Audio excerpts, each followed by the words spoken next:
Our first candidate is a citizen of Syria.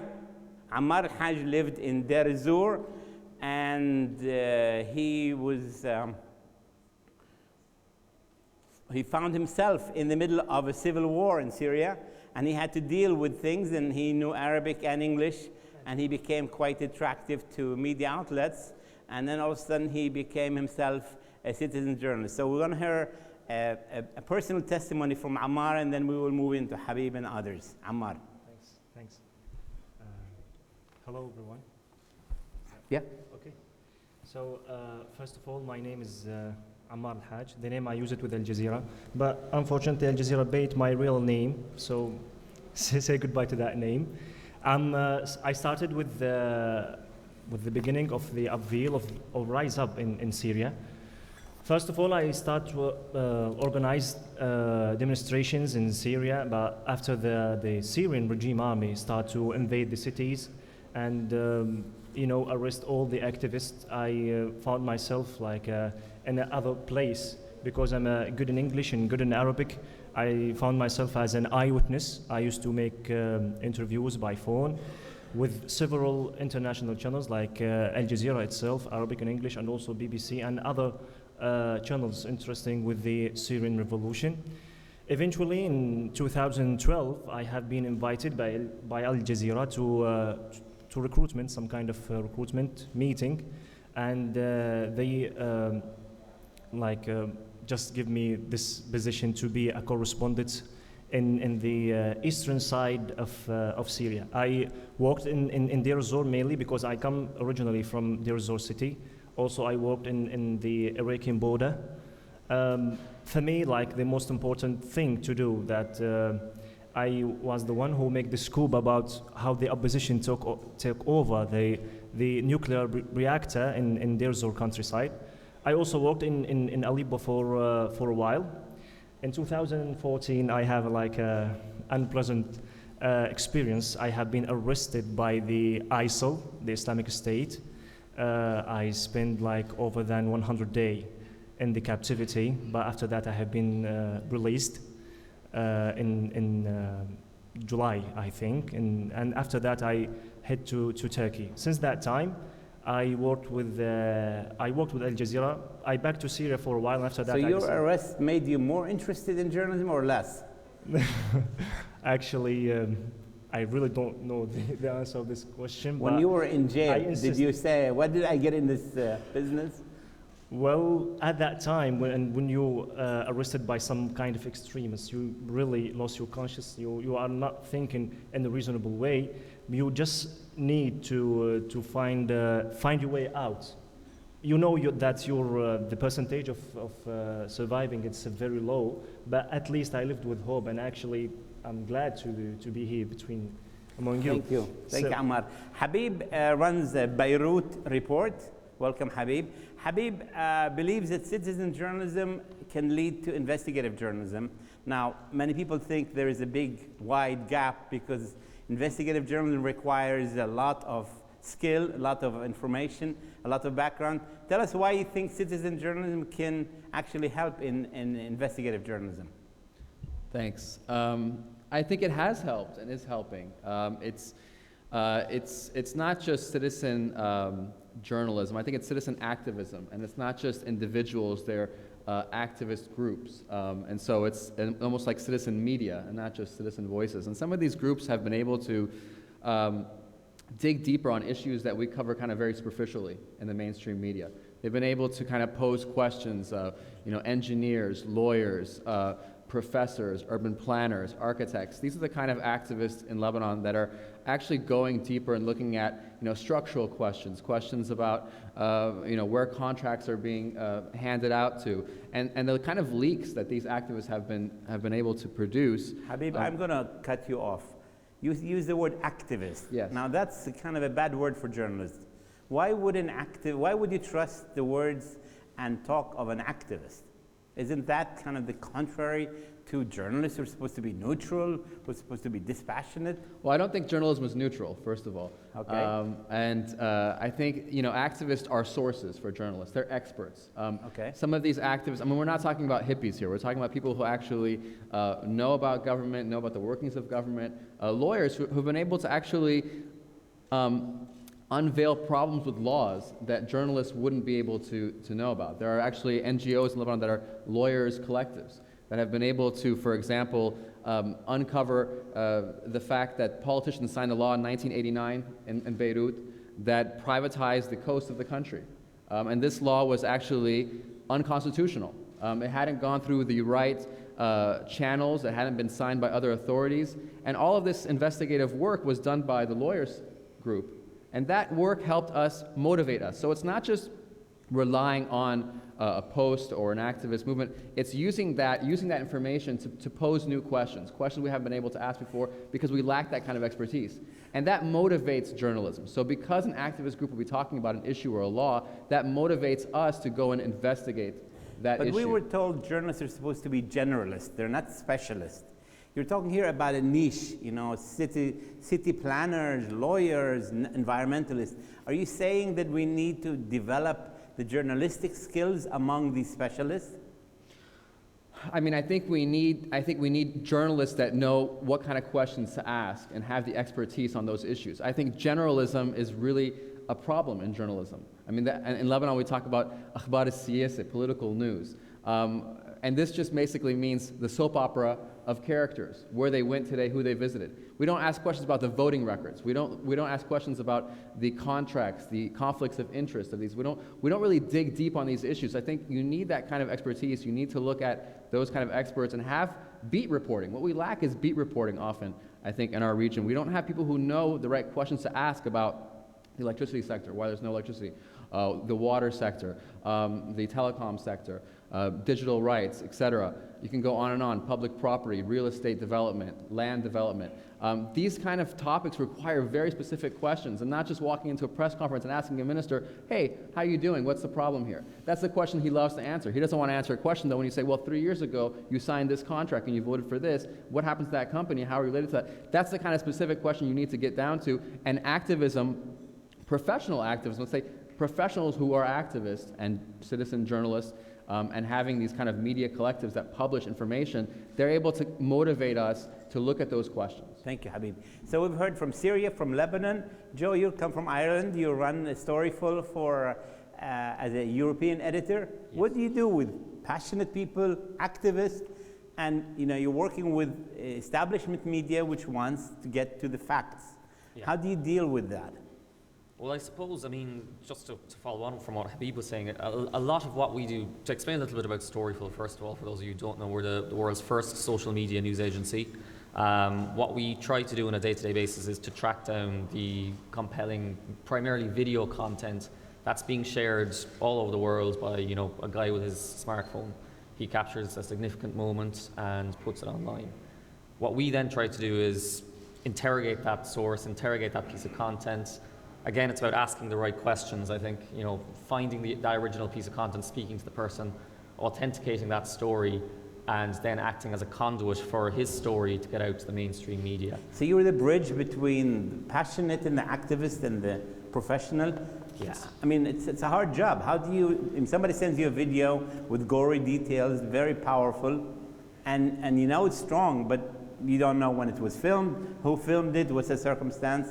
It's a hard job. How do you sift through all that? It is a hard job, and I suppose what we're really doing is just applying old standards. What we try to do with every individual video we get is we try to establish three things. We try to establish the location in which it was captured.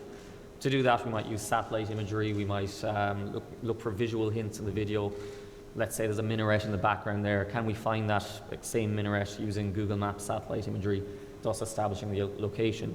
We try to confirm the date by looking at if something, for example, happens and let's say, there's a bomb goes off in Benghazi or something like that. Chances are you're going to see lots of people from different angles sharing different images of the same scene, uploading them at the same time. Using all that information, piecing it together like a jigsaw, we can establish with a high degree of certainty the date. And most importantly, and this is where the responsibility aspect comes in, I think, when it comes to citizen journalism, we need to establish the original source of that content. We need to get to that person, we need to speak to them and say, look, we're a news agency, our clients are interested in your content, can we use it with a courtesy to you, or if you would like, do you wish to remain anonymous, and we can do it that way. So it's about getting to that original source, establishing that source, establishing the location, the date, and then sharing it with our partners. And do you pay them? We can pay them, not in all circumstances. So we do license some contents, but generally speaking, when it comes to moment of death or extreme violence, things like that, we don't want to be profiting off that. And we'll ask the person, you know, can it be used with courtesy? If they say no, we'll simply provide their contact details directly to our partners and instruct our partners to contact them to discuss payments directly that way. So ultimately our goal is to ensure that the person who captures that significant moment gets the correct courtesy they deserve, or compensation if they're looking for it. So we're connecting them to the, I suppose, what we would call it mainstream media. And what do you do to ensure that they don't risk their life too much to get more videos? Well, this is a big challenge, I think, and it's something I think we all need to be mindful of. Now, certain organisations like the BBC and others have guidelines now where they say you cannot encourage anyone to go out and take risks to capture that piece of content. However, if you're in Daraya in Syria and you capture a video and you share it online and you see it being used by news organisations all over the world telling the story of your town, it's very hard to stop that person from taking those risks to tell that story. For us, we never encourage people to go out and take risks. However, we can't stop them from taking risks when we can. I think something we need to consider as a news industry is how best we can protect these people who are on the ground taking risks, and helping inform our coverage by the risks they're taking, and is there an industry-wide solution perhaps to providing the kind of protection that these people need and deserve. Thank you. Yeah. Sarah Hartley is a media trainer and a journalism innovator. So we have to be very innovative today because we're seeing passion, we're seeing activism, we're seeing bridging. What do you do to deal with all the stuff that's coming up, using new media and using cell phones, using all kinds of materials to get things out? Yeah, I mean, picking up on a couple of points already raised. I mean, I work mostly in the UK and also in South Africa, when it's not involved in conflict zones or that sort of area. But the couple of examples really I could raise in the UK. Most of the citizen journalists that I would be involved in there are doing things that are picking up on Habib's point, that beat reporter thing.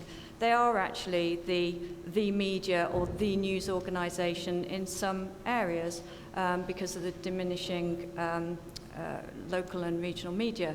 So in that case, what we call citizen journalists, although that term's a little bit problematic to me, but what they're doing... What would you call them? Well, it depends on, I think it kind of depends on the outcome of their activity. Yes, many people that are described as citizen journalists are activists. Just because they may tweet or blog and the outcome of what they do is a publication, to my mind doesn't make them a journalist, because journalism is a sort of separate activity, but that's not to diminish what they're doing. What they're doing is absolutely vital. And as I say, in terms of local beat coverage, they're invaluable in situations in the UK, and have also been invaluable in progressing things for professional journalists. For example, it might sound a bit surprising, but it was actually illegal until very recently to film public meetings, to film local administration in action. We're talking about things like plans for an area, that talking about planning issues, talking about licensing and regulation.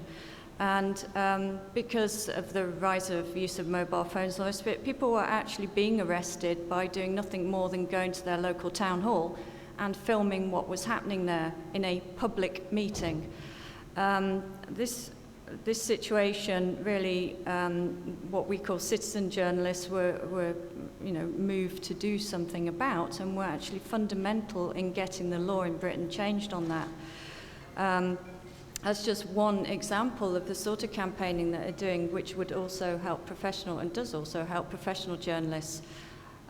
Just before I came up here, I saw a news break from the BBC that actually there's going to be some trialling in the UK of filming in court, not broadcasting it, but filming it. You know, these are major things about press freedom and democracy that wouldn't be possible without citizens engaging in it. Now, you're approached by Sky News, BBC, Al Jazeera, and saying we have this great guy named Ammar al-Hajj in Deir al-Zur. He's really passionate, he's smart. What can you help? How can we train him? He's, you know, in a very difficult position. What's the first thing you would do to help train people who are in the transition between being a citizen journalist and being a professional journalist? I think the question is slightly strange in that not everybody who's involved in citizen journalism wants to be a journalist. But let's say they do. You know, well, if they do, there's obviously, you know, there are certain programs and things you could help with towards verification of the content, the legal aspects of what content they're producing and all the rest of it. So the ethical and professional part has to be Yeah, the stressed. ethical and professional part. But I think as journalists, we're quite accustomed to this in some ways, in that it's a bit like having a source who's vulnerable for some reason. I had an experience of helping a young man in South Africa who was very passionate about his cause, which was about sexual exploitation of young black men by older men. And I saw him pitch to like a room like this. He was so nervous and so wanted to tell people about this story. And I kind of heard his story and thought I could really help with that. And it was difficult to, because he was so involved and because it was so personal to him, taking that objectivity and working with him as a professional journalist, I think is something, you know, we could all empathize with.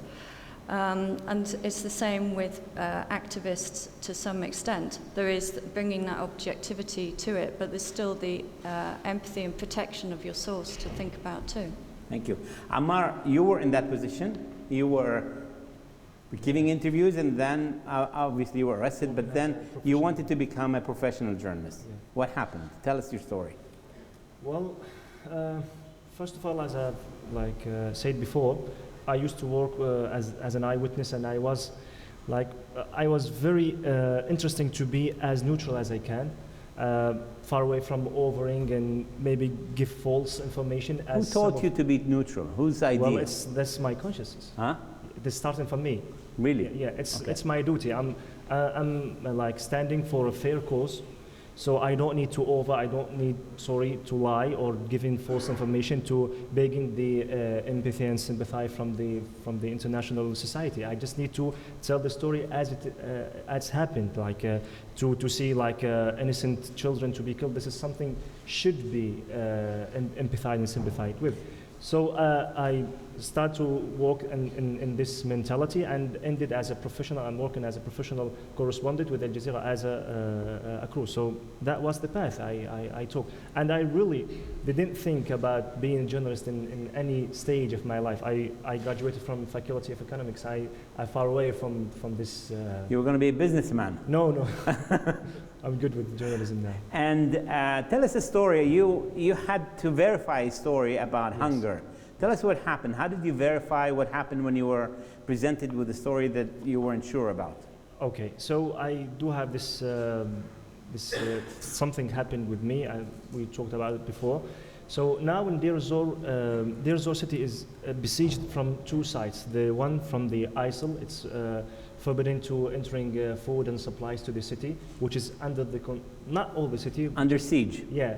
It's under control of several neighborhoods under the control of the regime. So the ISIL prevent to entering, supplying or food to that place, and also the regime forbidding people to get out of the city. And we are talking about almost 250,000 persons at that place. So that's the hunger. It's the same in Madaya and Zabadani. It's the same thing happened. So one of the activists, if I may say, sent me a photo and told me this little girl had been passed away because of the hunger. And he sent me a photo for her in a normal situation, like before the besieging, and he sent me the photo when she died. Like, it's obvious that the starving or the hungering was the reason. But first of all, I was like, I was hesitated about publishing this information. It's very critical at that time to announcing such a case like that in the result. After a while, and I just sent a permit, announce for my crew that maybe we have some kind of situation. But after 2 or 3 hours, the guy just called me, and it's a very honest thing to do. And he told me she didn't die because of the hunger. She had some kind of illness and disease. So in this kind of situations, as a professional journalist, you just start to be a journalist. For me, you need to be very careful about your sources. You need to ask. You need to have several sources about the same information, and also listening for all perspectives in order to be neutral in what are you presenting.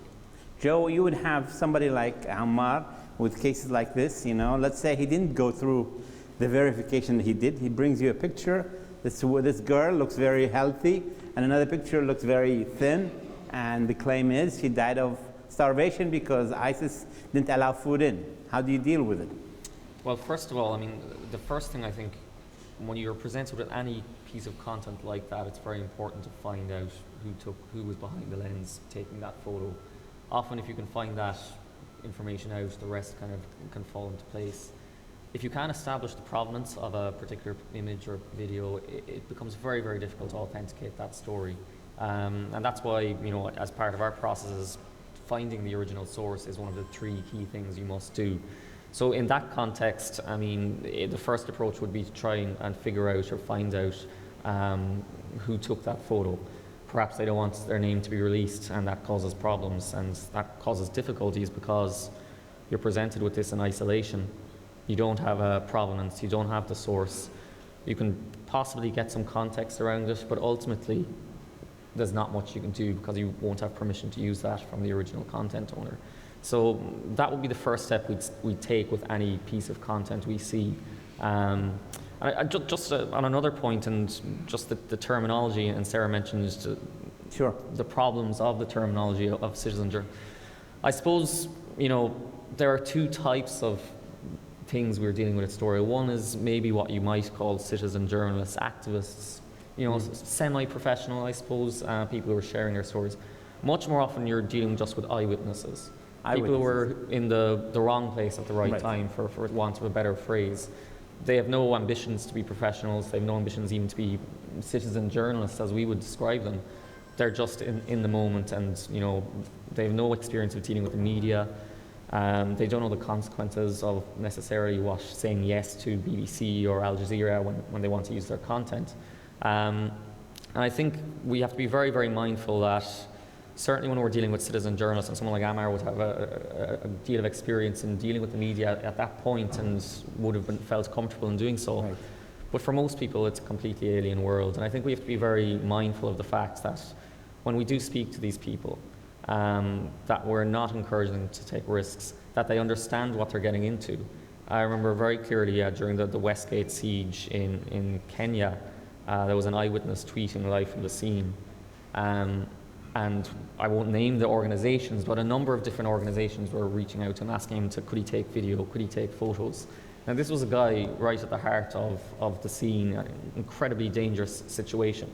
And professional journalists, people who should know better, were asking this guy to take incredible risks. So, you know, we have to be mindful that citizen journalists, okay, there's a degree of professionalism there perhaps, but much more often you're dealing with eyewitnesses where they really don't understand what they're getting into. We're going to be turning to you in a minute. I'm going to do another round of questions. Habib, you're doing a study with Oxford. You're a fellow with Oxford. What part of this area of activism, semi-professionalism, you called it enhanced digital journalists, what part would academic study help in this? What are you going to do with Oxford? Well, it's a lot of work being done. There's so many activist movements being done. I think what's happening is that there's a change in political culture. And so it's much deeper than this kind of regime change, decapitating a despot or a monarch. There's a real culture going on. And so when these activists get involved and these activist sites attract so much attention, they become news sites. They have audiences that are bigger than local news channels. And the local news channels have been the main kind of tool or conduit for political power in Lebanon and many countries. So when you take away that tool, you're really chipping away a lot of that power. And when these activists enter the debate, they're bringing up these kind of issues I'm talking about, these kind of laws that have been buried by politicians. They're really changing the political discourse, changing the conversation that we're having.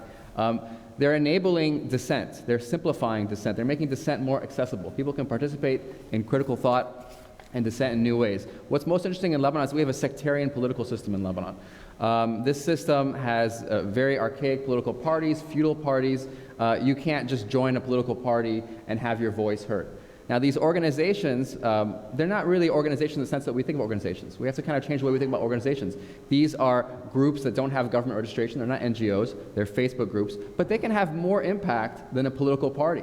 They can actually enter a political debate, shame a politician, cancel a contract, cancel a project, reveal a minister's assets, reveal a minister's, for example, one group used Google satellite images, Google Maps, to reveal the minister's beach resorts and showing the public for the first time, matching the politician's name with his beach resort, the law that he used to manipulate.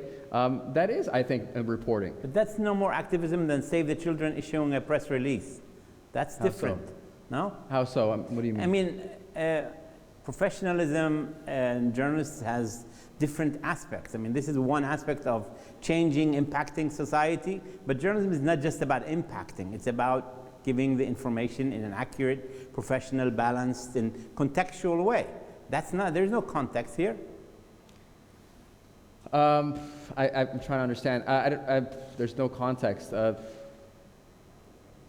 mean, you change society, you change things, but I'm not sure. Would you call it activism, Sarah? I mean, would you call what Habib is talking about, which is individuals who are engineers, who or whatever, create a kind of a bond on Facebook and try to change something in society?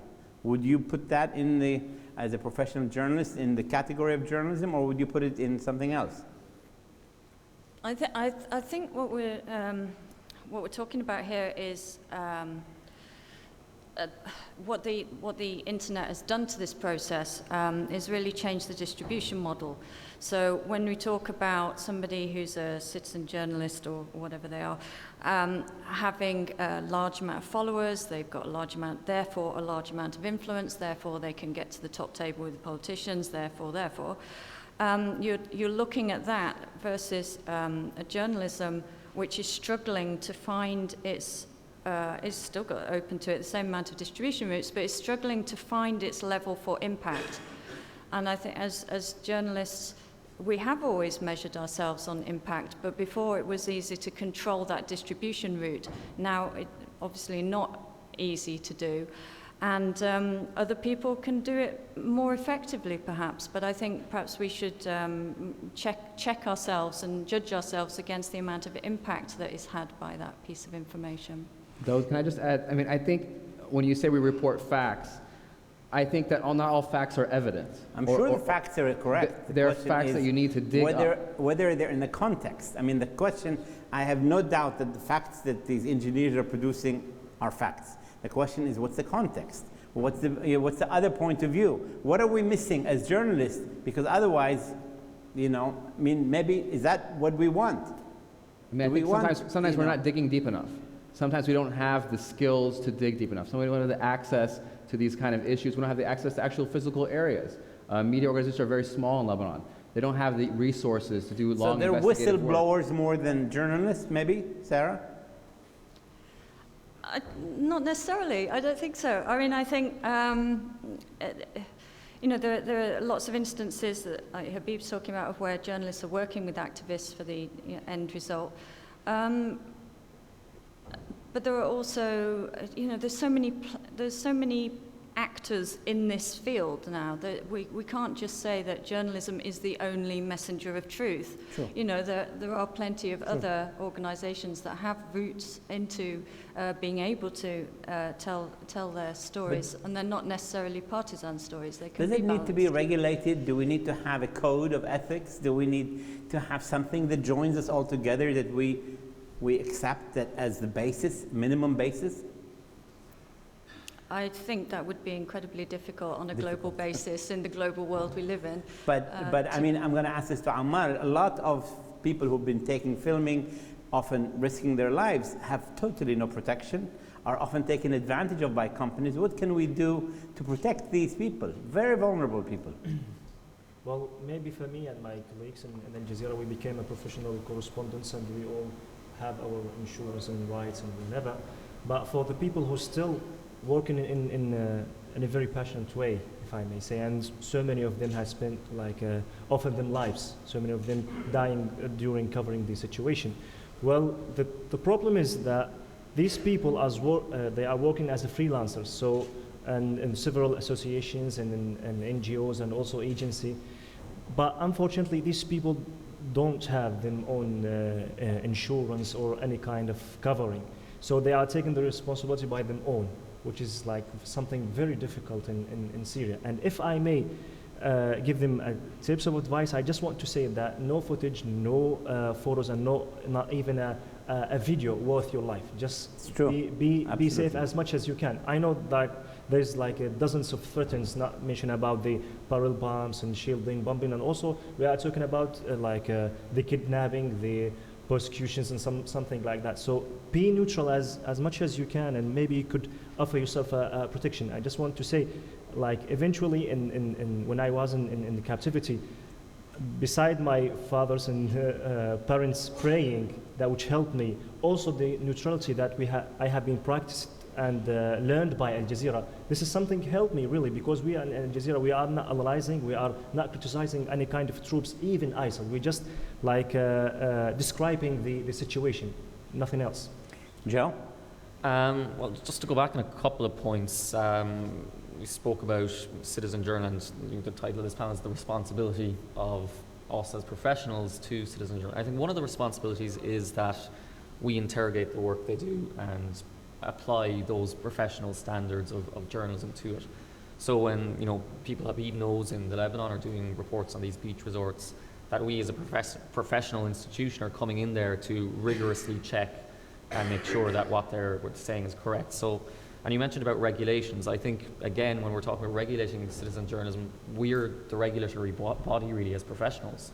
We're the people that need to go in there and interrogate what they're saying, authenticate it, ensure that what they're saying is correct. If it isn't correct, calling them out and saying, look, this is not what it So says you're it for is. media to regulate, not for any other body? Well, I think by applying our standards to what we can broadly call citizen journalism, if we apply our standards and approach it rigorously, I think that is regulation enough. Can I just add one point? I mean, I think you need to look at a citizen journalism as you would any source. Treat it like any source. I mean, how many times have you gone into a meeting and a source lied to you? Sure. There are people who are manipulating news. There will always be propagandists. There will always be that kind of thing. It's our job. That's one of our core jobs, is to kind of have a BS detector, to kind of try as much as we can to treat our sources, to double check, to verify. So it's really just a lead that we're getting sometimes. It's just kind of a leak or a lead that we can use to springboard action reporting. Okay, now is the turn for you to ask questions. Anybody with questions, comments? تفضلي. Hello, Rawa Aouji from Al Jazeera. First, I would like to comment for you, Dr. Kuttab, that I think that activism and the context, we are, as journalists, we create the context for what activists would leak as reports. I think that their point is not to become citizen journalists. They are either whistleblowers or real activists who are interested in the common good more than politicians themselves. My question to Ammar, actually, even though he's my colleague and I can ask him anytime, over the years, you were hunted by the regime, then by ISIL, then by everyone, and people like you are hunted all the time. Did it become more difficult for you when you became a correspondent for people to talk to you and verify information? Or on the contrary, people were more encouraged when you became actually a correspondent to talk to you? Ammar? Do you mean, like, do I accept to take all of these risks to continue my job? Sorry. I mean, do the people, when you turned from citizen journalist to actual correspondent, Okay. and people are mostly afraid, maybe, I want to know people, are they more afraid to talk to you, or on the contrary, are they more encouraged to talk to you now because you have... because I'm working for some professional Because you channel work and for Al international- Jazeera, for example, I understand. or whatever. Well, it depends on the area, dear. Like in places like regularly shielding and bombing by the regime and its own allies, people start to be afraid not only from the professional camera, if we may say, maybe from the activist camera. They say, no, please, just don't take my footage. I'm going to be targeted. He just say that. Maybe he's some kind of ordinary person.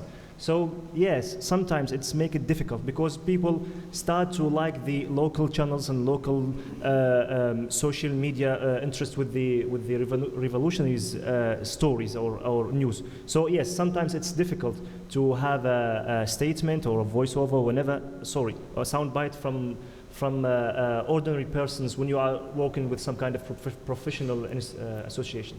Thank you. In the back, and then انت. تفضل الميكروفون in front of you, right there. تفضل. Thank you very much. My name is Aisha Ahmed from Doha Center for Media Freedom. My question is for Ammar and probably all of you, because I think there's a very important and interesting point when we talk about or try to differentiate between citizen journalists and activists, because there's a big difference. Yes. In Doha Center for Media Freedom, like 3 years ago, we were trying to have a death toll for citizen journalists and professional journalists who are working in Syria. What happened is we were faced with a lot of challenges, because a lot of times when we have some organizations, some places listing the death toll for citizen journalists, they will list someone. If we look at some of these names, we'll find them people carrying weapons, people who are fighting some battle and something like that.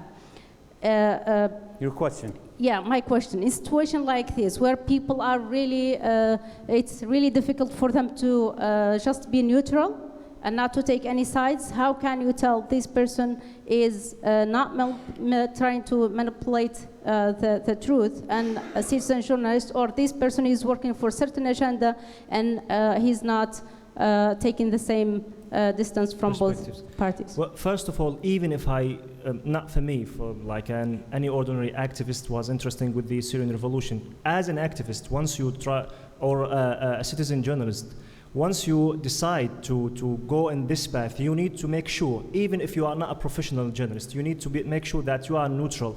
It's not going to be a benefit if you are going to lie or sending some kind of false information for agencies or associations that you are working with.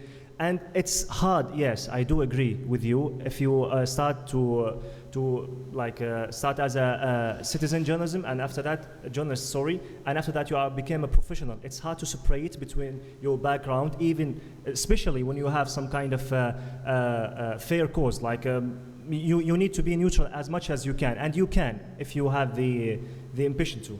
Okay, yes. We're going to do a round of questions, so take notes, and then we'll give you a chance to answer. تفضل ورا بعدين انت. Go ahead. Assalamu alaikum. This is Zain Al-Abidin Tawfiq, Al Jazeera.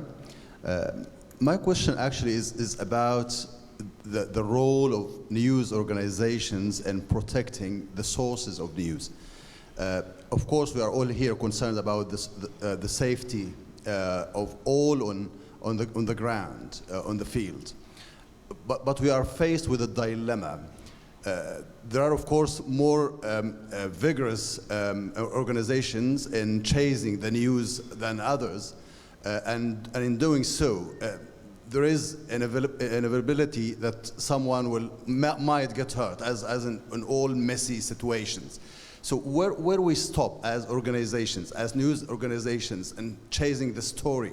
And chasing the story will mean that we will use material from people on the ground, be it citizen journalists, be it activists, be it eyewitnesses. But we either tell the story and chase the story and break it to the world, or stop doing that because we are concerned with the safety of some people that might get hurt. Okay. And in doing so, we're not doing journalism any favor by not telling the story. Okay. Thank you. Thank you.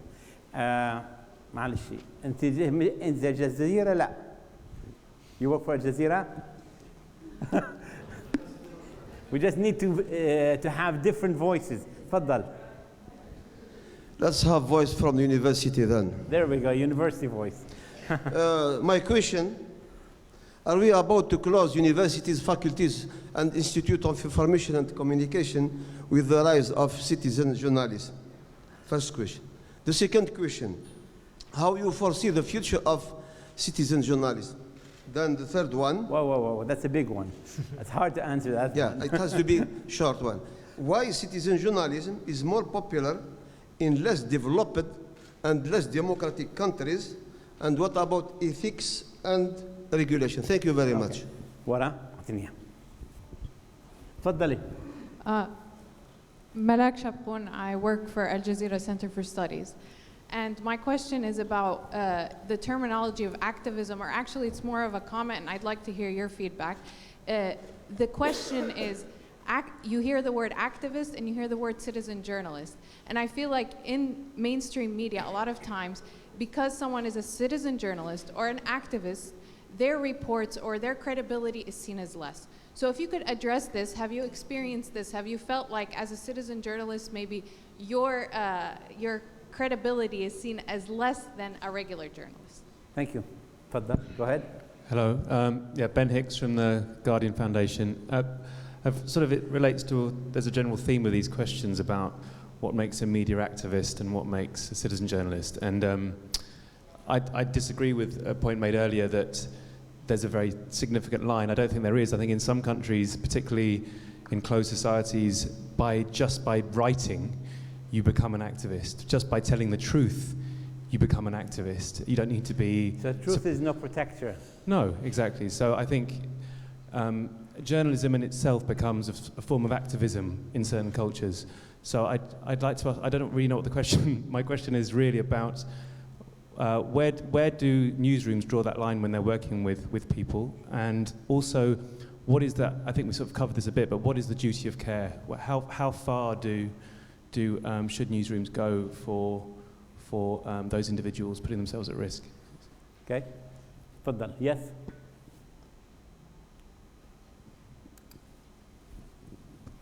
My name is Shihab. I'm the country director for ActionAid. I'm from Myanmar. Do you think that the citizen journalism could be a mechanism where the developing country, the media houses will be able to reduce the cost and thus help them not to be totally controlled by the corporate houses or dependent on the corporates? Okay. How about a round? Sarah, can you start with some of the difficult questions? Is citizen journalism, in a loose sense, more popular in areas that are authoritarian and there's not really a very strong culture of professional journalism? Does that kind of play into the existing territory of having weak professional media? I don't know whether I'm not qualified to comment on the weakness of the professional media in those areas, but as far as geographies go, it would seem to be the case that you get more voices from those areas that have chosen to use Facebook, Twitter, and other platforms.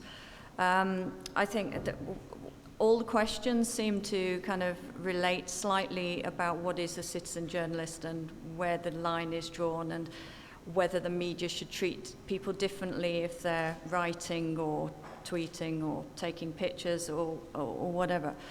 And I think, they're interesting things. I think newsrooms very often simply treat citizen journalists as sources, which isn't a problem in itself if the issues are being well written about or whatever. But there is also, I know, some annoyance as well from people who want to be treated a bit more than simply a source, that they feel that their voice and their activity has a greater, perhaps, truth or freedom to it than they're being given credit for by simply being one of many sources within a story. So these two contrary things are going to continue into the future. We were asked about the future of citizen journalism, and that's probably going to become more obvious in the future, that you've got many more voices to represent within any attempt at a balanced article. This idea of neutrality, I think, is slightly a difficult concept, but if we take it as exploring all sides of an issue, then citizen journalism is going to become even more important in the future, I think. Ammar? Well, can I choose to answer? Sure. Yeah. So I think she said, like, do you think like they are going to, and somehow underestimate your testimony if you introduce yourself as an activist or a citizen journalist? I think so, because first of all, I was facing the same thing when I was a citizen journalist, because once you give an information or to give a story for any kind of channel, they are just going to question you. Who are you? What's your reputation? What did you did? How could I trust you? But within time, you are going to regain your own credibility, if I may say, and you are going to be worthy to be trusted. And after that, you are going to be a source. Sometimes they are going to like ask you or make sure if they are. We have this kind of news. Do you have any comment? Do you agree? Do you say this is not happened in your territory or your area? But you need to be patient to regain your own reputation and your credibility. For me. Joe? Well, a question that came up a couple of times was about duty of care and what duty of care we would have to these people. And I think that's a very good question and a difficult one to answer, but it's one I think we have to start thinking about a lot more. Obviously, this is a relatively new development in the media industry, and probably the first major story where citizen journalism, as we're really kind of told the big story was in Iran in 2009. It was probably the first time we really saw the Iran-Contra. Yeah. Sorry? The Iran-Contra story? No, the Green Revolution in Iran in 2009. It was the first time we saw mass use of information technology to tell stories that were happening in a closed society.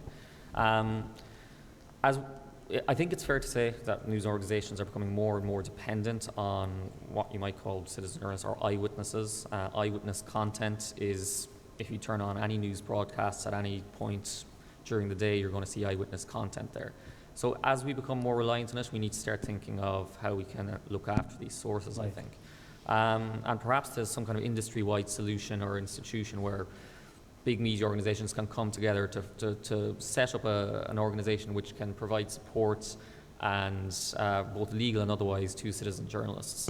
But it's certainly something we should start thinking about a little bit more, and we at Storyful work closely with a couple of organizations such as the Eyewitness Media Hub and a few others to develop best practices around dealing with eyewitnesses, citizen journalists. So I think, look, we do have a duty of care, and we need to establish a best practice as how we fulfill that duty of care, I think.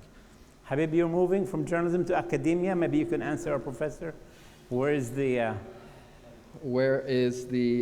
well, let me get to that. I just wanted to go quickly to the question about the corporate dependence and how, can citizen journalism kind of create more independence. That's actually happening in Lebanon, where the current movement in Lebanon to fight government corruption, it's called You Stink. It's one of many organizations that are coming up to try to question the government's handling of a trash crisis we're having in Lebanon. And the protests happening in the square were not really covered by a lot of channels, but a couple of the mainstream channels in Lebanon have suddenly become like almost propagating the activists and kind of seeing their atmosphere, their kind of attitude of defiance as emboldening for them. So Lebanese TV channels are kind of breaking away from the political grip of the political bosses and using the activist momentum to kind of be more independent. So they're actually kind of grabbing this opportunity to put activists on the air more, to film their rallies, and when the cameras are there, the police act a lot differently than when they're not. So that is kind of actually changing the behavior of mainstream media in the country. The term activist, I think it's really important we talk about it. It's a very problematic term for two reasons. It's a scope. I mean, it's such a huge scope. What does that actually mean? Or citizen journalism as well. You know, we have Fox News, we have The Guardian, we have New York Times. We don't call Fox News, you know, we have a wide range in media. We don't say because there's Fox News, then all of journalism is problematic. You know, there are different kinds of citizen journalists, different kinds of activists. We need to do that work and not put them all into one category. Also, there's a stigma with the word activist. It's this idea that there's a hippie, you know, somebody holding a sign, you know, peace man. You don't think of lawyers and, you know, architects and professionals that actually have more experience than the policymakers. And Beirut's mayor likes to say that the activists in Lebanon, none of them have a degree. The truth is that he has a PhD in cement mixing and structural engineering, and he has actually much less expertise in urban planning than some of the architects and actual urban planners and actual professors that are the activists. So we have to kind of work with this category. I mean, I think you're an activist if you're producing information, you're interested in information, you're a concerned citizen as well as an activist. The question about the future, and also I think developing countries. We have this kind of idea that, you know, this kind of action or activism happens in developing countries. It's actually happening a lot in the West, and it's actually the West is being influenced in some ways by the activism in the Middle East. You know, the Occupy Wall Street movement has created some of the vocabulary and language about Wall Street that Bernie Sanders is kind of, you know, springboarding off, and that's, you know, creating a whole discourse, and people are asking these kind of questions, having these kind of discussions about the 1%. These kind of terms being introduced into the vocabulary are happening all over. That is a kind of connective action. It's an action that happens online. And, you know, petitions in the UK, for example, one of the biggest sources of petitions of the UK Parliament is Facebook. And so, you know, we can't underestimate the impact that these, you know, environmental activism, all these kind of things are happening and influencing the debate in Western countries as well, and in some sense being influenced. And I would just say about the future, I think the future of the media, it could be a very positive development in some sense. You know, I mean, we're able to access areas we couldn't access before. We're able to kind of seize opportunities. In Lebanon, I'll tell you, a lot of our journalists are missing a lot of opportunities for investigating stories, going deep into, you know, we don't have electricity, water, you know, telecom, all these issues we haven't really investigated thoroughly. This activism actually provides us the kind of questions, the kind of depth. We're able to go into those stories, even just pay attention to them. And not think of them as non-stories. For example, in Lebanon, the fact that we have no water every day is not even a news story anymore. The media forgot about it. So some campaign will have to come up and create a viral meme or something to get us to wake up and say, hey, why aren't we covering this story? Or some kind of fresh scandal or some kind of entry point. So, I mean, I think, and again, the bigger point I was raising about Lebanon is these kind of movements are providing, you know, a way to access dissent, an easy way. It's not Slack activism, it's not click activism. It's actually creating, pushing a message out to a very big audience by liking something, by sharing something. You're actually participating in that dissent. And you didn't have those tools before. You didn't have those systems in your government. And this is, you know, a post-sectarian kind of politics in Lebanon. We're talking about issues. We're not talking about whose religion is or what religion people have. And so all of this is influencing not just media, but politics. So I guess those are some of the topics we can discuss. Thank you so much. We're running out of time. Habib, Joe, Ammar, Sarah, thank you so much. Just a kind of an administrative note, the badges have come. So those of you who need badges are there. Have a nice lunch and see you at the next session at 2:30. Thank you so much.